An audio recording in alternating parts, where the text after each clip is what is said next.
CMO Ghotki Nadir Shah अमरोटी पारां press club घोटकीअ में press conference कंदे मथस लॻायल इल्ज़ामनि खे रद्द कयो। सीएमओ नादिर शाह अमरोटी चयो त गुज़िरियल ॾींहुं chairman municipal committee Asghar Shah मथस इल्ज़ाम लॻायो त हुन म्यूनिसिपल जो प्लाट विकिरो कयो आहे। हुन चयो त हिन को बि अहिड़ो प्लाट विकिरो नाहे कयो जेको लेटर ॾेखारे पियो वञे उन में हुन जी जाली सही थियल आहे। संदसि चवणु हो त हुन अहिड़ो लेटर सेक्रेटरी खे पिणु लिखियो आहे। हुन चयो त चेयरमैन अवाम खे गुमराह करे रहियो आहे।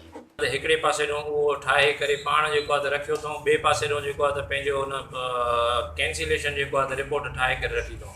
इहो शहरनि खे ऐं दोस्तनि खे सभिनी खे जेको आहे त मिसगाइड करण जे लाइ सिर्फ़ु त जीअं असां जेको आहे त शहर जे लाइ हेॾो भलो कमु कयूं था, असां हीअं कयूं था। पर इहो जेको आहे त उन्हनि खे इहो न थियणु, इहो अहिड़े क़िस्म जी जेको आहे त हरकतां न करणु घुरिजनि। छाजे करे जो इहो जेको आहे त हुननि खे ख़बर न आहे त ऑफिशियल डॉक्यूमेंटेशन सां या ऑफिशियल कंहिं ऑफिसर जी फेक सिग्नेचर यूज़ करण सां इहो हिकिड़ो क्राइम आहे, हिकिड़ो ॾोह आहे, जंहिं ॾोह जी जेको आहे त उहा सज़ा हूंदी आहे।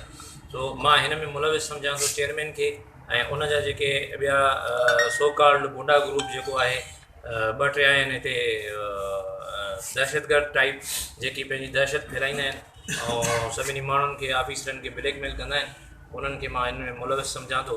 विज़िट कयो अवामी आवाज़ मीडिया ग्रुप जी वेबसाइट awamiawaz.pk।